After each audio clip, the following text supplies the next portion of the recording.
Hey, what's up everyone? I'm Nitij, and in this video, I'm going to talk about some clean code writing practices which I think are very important to follow whenever we can while programming. At this point, I think we can all agree that writing clean code as well as cleanup of existing code is a very beneficial and important practice that can immensely boost ours and our team's productivity when it comes to making further code changes and improvements. If the code is already messy and we are leaving it in a more messed up state, then it is a no-brainer that future updates and fixes are going to need much longer time and efforts. Let's now see three useful clean code rules and practices which are very easy to remember and follow.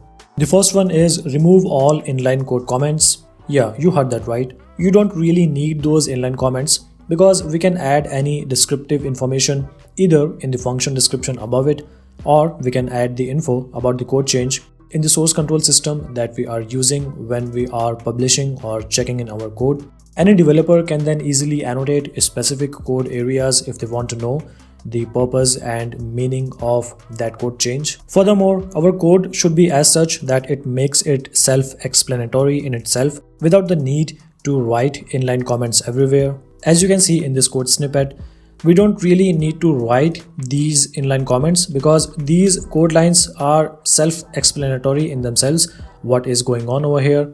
What we can instead do is we can provide a description for this function, like what this function is actually doing.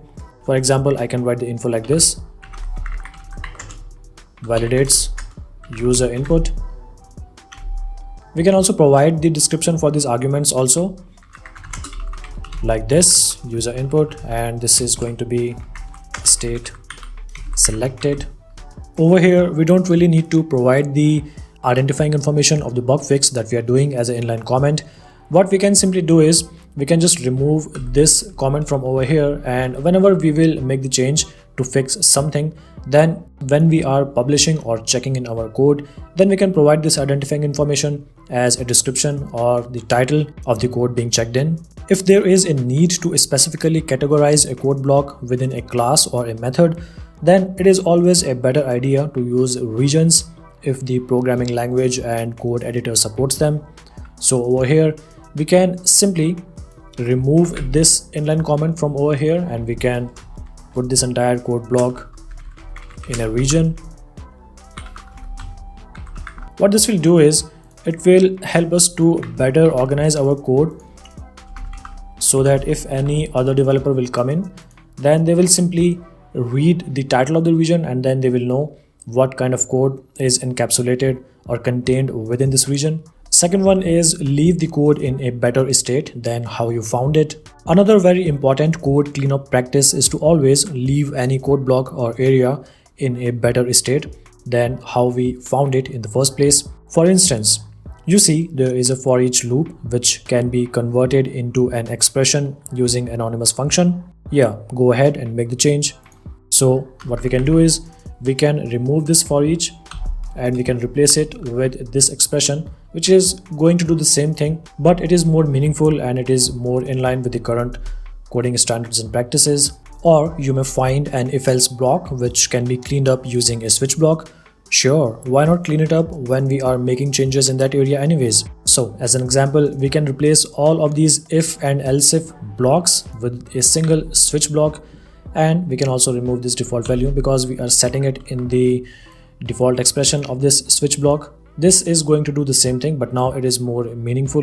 One important thing to note here is to always test any changes that you may make while trying to clean up the existing code, because we may inadvertently introduce unwanted bugs which can come to haunt us later.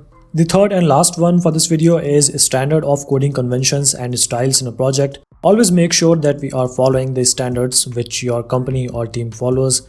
The biggest benefit of sticking to established standards is that the code will not look alien to different developers and they can easily navigate trying to debug the code or making any changes. Even the smallest variation, like not using curly blocks for single line if statements, can distract developers and they can lose concentration.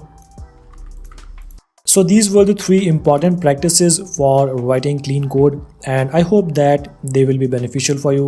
There are many more, and maybe we will talk about them in a future video.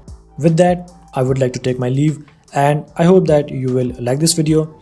If you do, then please don't forget to place a like on it. Also, if you are still not subscribed to the Code First channel, then please do that, and you can be sure to always be the first one to receive new updates. I'm Nitij, and I will see you next time.